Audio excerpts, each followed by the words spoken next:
little known reasons why spy balloons are being used instead of drones and satellites.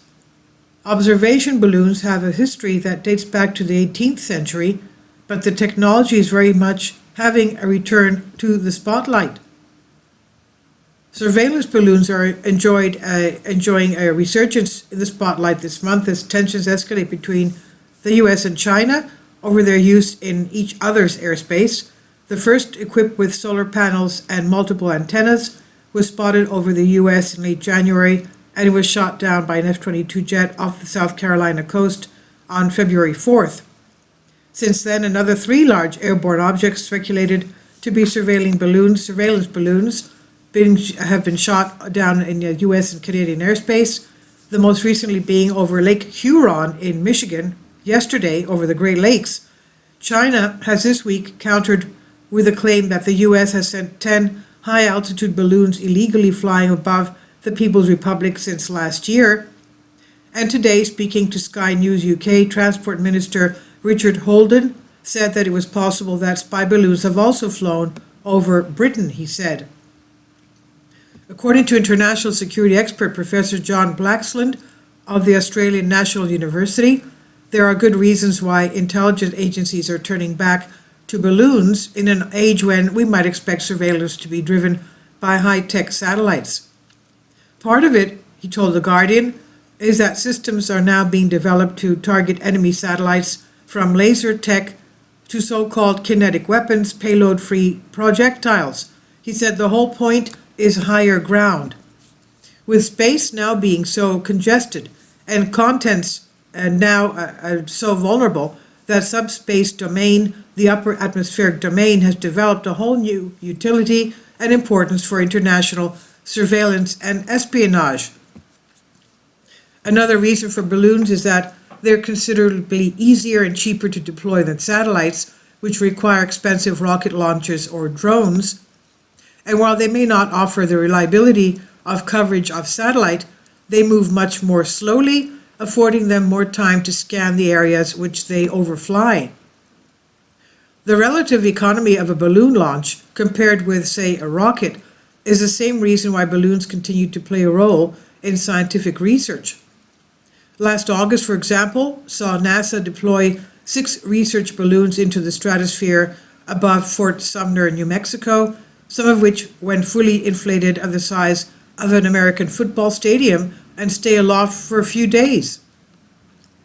NASA Scientific Balloon Program Chief Debbie Fairbrother said, "Our balloon platform, the platforms can lift several thousand pounds to the edge of space." Can you imagine? So they can carry a lot of weight as well. And this, she explains, allows multiple various scientific instruments, technologies, and education payloads to fly together in one balloon. Among the projects sent up, one last year's flight was Balboa, a mission to test a wide-view infrared camera designed to study aurora in the daytime. Picture C, a mission which aims to spot gas giant planets in other solar systems, and Tin Man, which is working to determine how thermal neutrons in the atmosphere might affect aircraft electronics. China is no slouch in the scientific balloon front either, with the Chinese Academy of Sciences having successfully deployed a research balloon with a 1.2-ton payload up to an altitude of more than 18 miles. The test flight, designed to verify how much equipment a balloon could lift to near space, was undertaken in China's Qinghai province on September 30th. The balloon is said to have reached a whopping 6.4 million cubic feet, but despite its size was reportedly well controlled and returned to the ground safely. Of course, balloons have a long history of use in international espionage, warfare, and even propaganda dating back to the 18th century. And they used it quite often that way. The first military observation balloon was flown during the Battle of Fleurus by the army of the First French Republic to monitor Austrian troop movements. The balloon, dubbed One Interperant, was set aloft from the top of the highest hill overlooking the battle and manned by a crew of aeronauts under one Captain Coutel. Unfortunately, the experiment appears to have been far less successful than was hoped.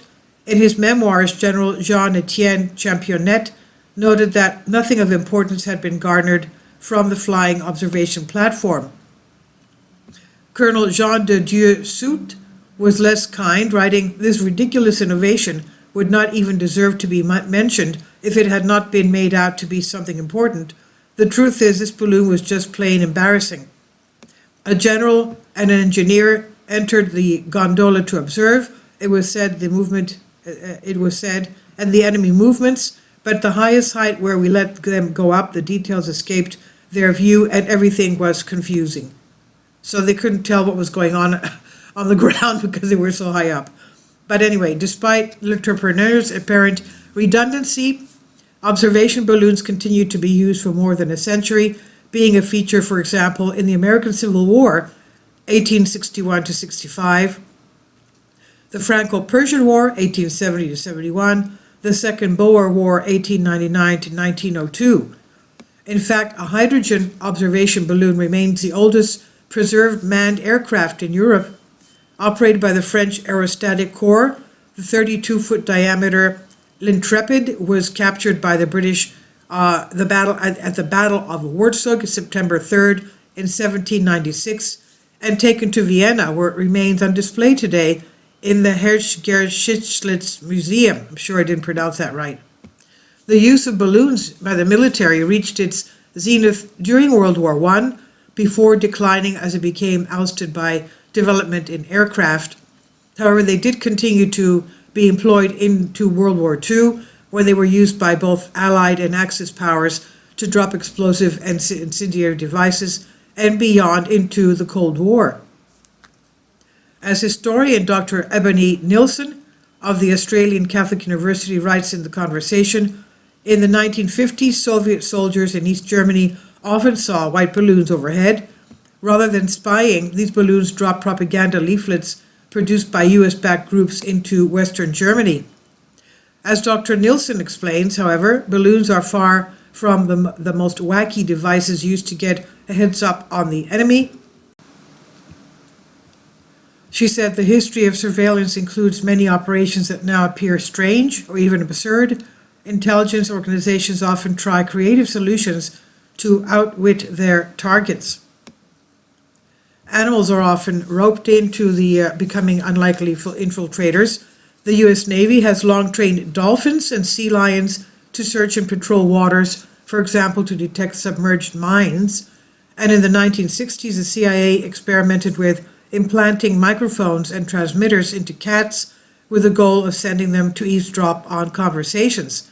Perhaps because of cats' mercurial natures, the program was eventually abandoned for reasons not made public, although one official has suggested that it was because the first cat spy, alas, was run over not long after being sent out into the field.